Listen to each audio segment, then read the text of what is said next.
It has Amber voice. It can guide the child home by voice. If they come towards a sex offender's house, it alerts them. It tells them watch out, they're coming towards a sex offender's house, and it tells them on the bracelet, reroute them. And so it does a lot of stuff, but we don't have enough time to tell you. What are you guys going to use the $85K for?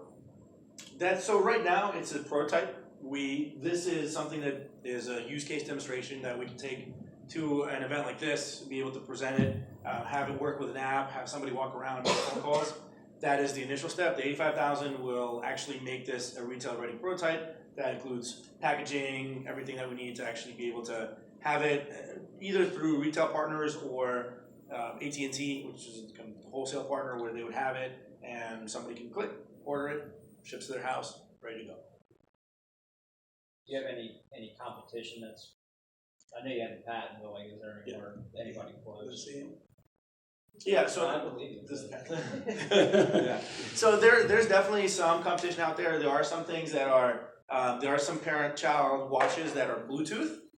Obviously, the issue with Bluetooth is it's very limited range. So once you get out of Bluetooth, even Bluetooth LTE, or Bluetooth LE is still you're not more than 100 feet that you can be away. So that's already a different category.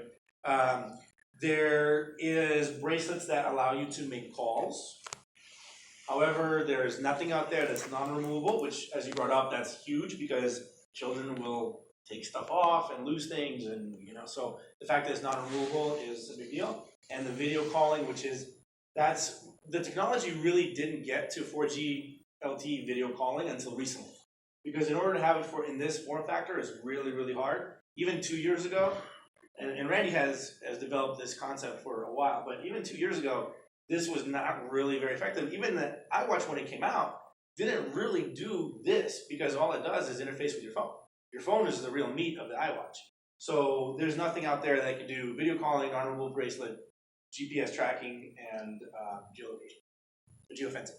So give me a rundown on the parent app again. I can set their geolocation. What else can we do? Yeah, so as a parent, you have a couple things you can do. One is you are able to call your child at any time and have video, like FaceTime, right, with them, so you can actually see them. Number two, you can set a fence for them, an area that they're allowed to go into, but not out of. And if it goes out of that area, it'll notify you. You can see their GPS position in real time, so wherever they are. More extended features, include things like the guide home. The guide home feature, we're actually car connected too now. In the new patent, you can actually, parent actually lay out and about with their own bracelet on. If they do the video call with their husband or spouse, they can say transfer video to a car. All they have to do is speak into the bracelet, Amber. It'll transfer the video to the car. You're in the car doing the video call, and then if you try to take off in the car, the video will stop. That's in the new patent. You have that and everything.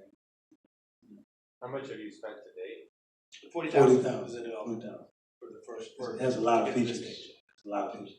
You spent $40,000 on building the prototype and the patent prosecution. One of you IP attorney? No, we have an attorney. We have an IP attorney. We have development partners that are actually engineers that are doing this, and we also have a patent attorney in South Chicago. And he's done the first initial patent that has been assigned, and then the new patent, which is currently pending. And you guys otherwise have day jobs? Yeah. Yes. Are you gonna sell this? So the channels are, one is through our own retail, primarily online presence. I mean, retail for us doesn't make sense initially, but so you would go to a website, order it, you pick a carrier that you want to work with it, so that way it'll ship you with a SIM card from AT&T or T-Mobile. The carriers are really interested in this because their business growth model is to add devices to their network. Again, they're not making more money from cell phone plans and all that. They can't grow their business. They want new devices. So every carrier, T-Mobile and AT&T and Verizon, they push other devices onto their network. They have stores. So you go to a Verizon store, you go to an AT&T store, what do they have?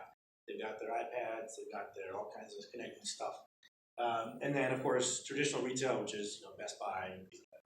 Do you have anybody walking around testing a prototype full time now? Or? Right now we have the prototypes. They are being